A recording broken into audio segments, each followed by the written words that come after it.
Hi, Luther. Is it Luther? So, yeah, like some of my influences, a lot of them are just prog rock and mostly stuff like Pliny, intervals.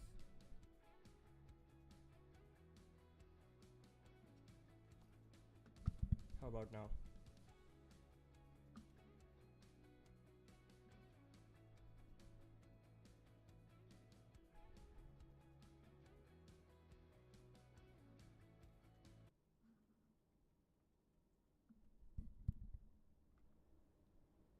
Hello, hello.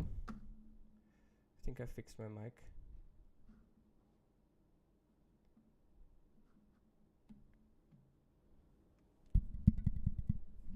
I am really pushing it right now.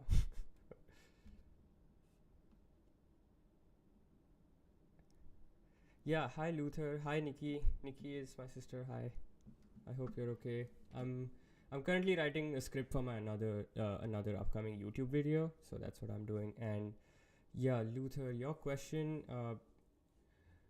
Yeah, man, my musical journey is quite an extensive like talk. So, uh, but I would start with my influences. My influences are Pliny, intervals, a lot of gent music, uh, mostly metal.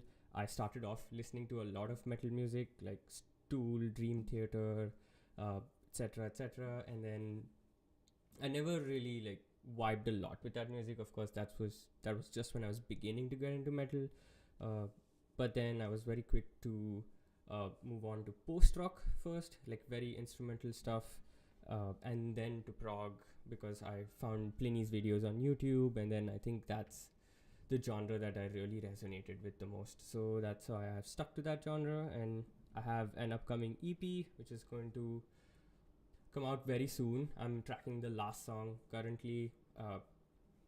But yeah, and I would say I would go on about my influences. Like I've always listened to bands like Themat, Carnival. I've included like a rundown on what my favorite album from Carnival is in my next video. That's what I was scripting.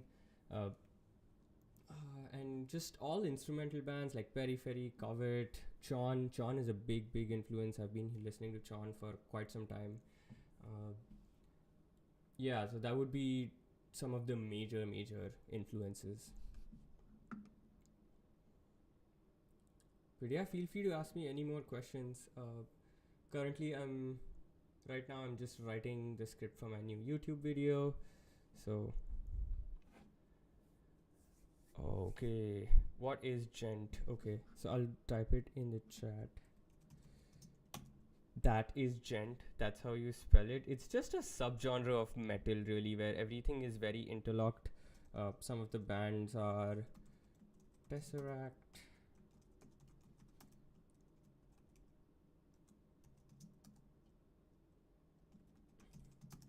So these are the bands that they play instrumental music. It's sort of derived. It's taking influences from metal. It's taking influences from jazz, and just fusing it all together to form is one sort of heavy offering.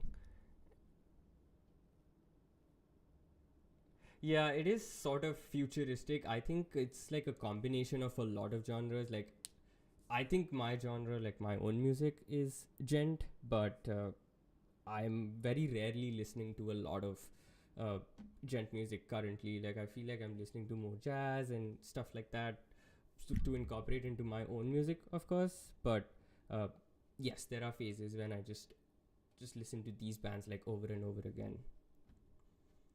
And to become a progressive rock guitar player, I would just say uh, maybe you can start with just listening and really getting familiar with what the genre is. If you like Pliny, I would say dive in more into his earlier work where he was just fresh out of college and writing uh, music in like a bedroom setting, but really incredible stuff nonetheless. So one of my favorite albums is The Other Things. That's his initial few offerings that he gave. So his current music has taken a different turn and it's great. any special scales? Just the usual. I would say most of gent music, or like the kind of music that I play, is really really involving around pentatonic scales. Honestly, so if you know that, I think as a blues player you must know pentatonic scales. So you could really very easily uh, transition to progressive rock. It can very all your skills, existing skills, can very easily translate into this genre.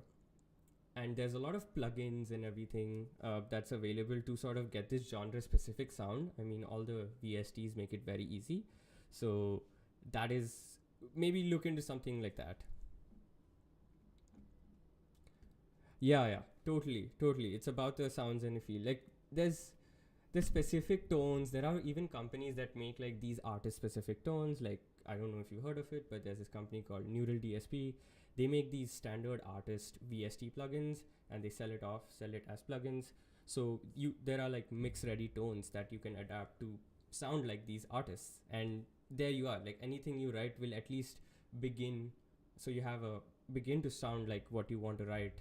So that itself is very helpful in just starting.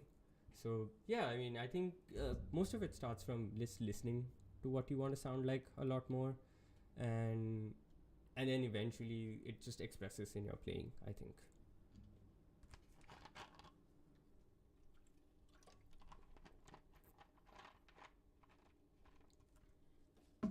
I would say those plugins are very versatile. Like, you don't have to. I mean, they're of course branching off into artists also, which are very versatile. Like, they have a Tone King plugin, which is amazing, and they have a Cory Wong plugin, which really has those bluesy tones. It even has bass tones. Yes, I do use a 7 string guitar, and for what? Mostly the lower octave sort of girth that you get from having that one octave, really.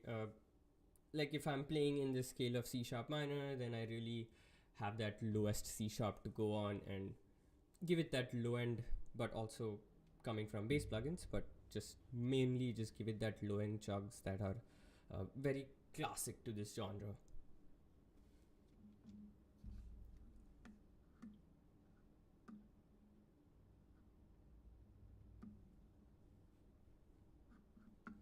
But yeah, thanks for hanging out, man. Like, if there's any more questions, you can definitely like email me or like reach out. If I may or may not live stream, this is just something that I figured out very recently. But thank you, thank you. So yeah, I'll keep uploading stuff, and if you have questions, thank you. Means a lot.